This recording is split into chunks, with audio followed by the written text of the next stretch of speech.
Hello everyone, welcome back to English with Vasavi. Here listen. Here అంటే వినడం, listen అంటే కూడా వినడం. మరి రెండింటికి డిఫరెన్స్ ఏంటి, ఏది ఎప్పుడు యూస్ చేయాలి, ఈ డిఫరెన్స్ నేను మీకు ఈ వీడియోలో క్లియర్ చేస్తాను.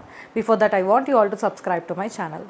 హియర్ అంటే అకస్మాత్తుగా వినిపించడం, అంటే ఎటువంటి ఫోకస్ లేకుండా, ఎటువంటి అటెన్షన్ లేకుండా అది మనకి వినిపిస్తే అది హియర్ అనమాట. For example, I can hear music from my neighbours house.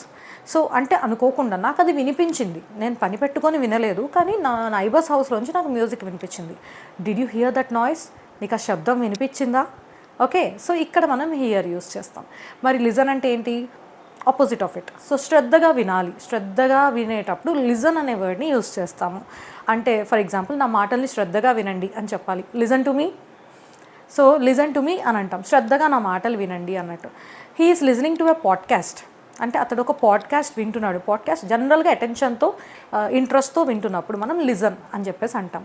Here అంటే ఎటువంటి ఫోకస్ లేకుండా, ఎటువంటి అటెన్షన్ లేకుండా, మన ప్రమేయం ఏమీ లేకుండా వినిపించినప్పుడు.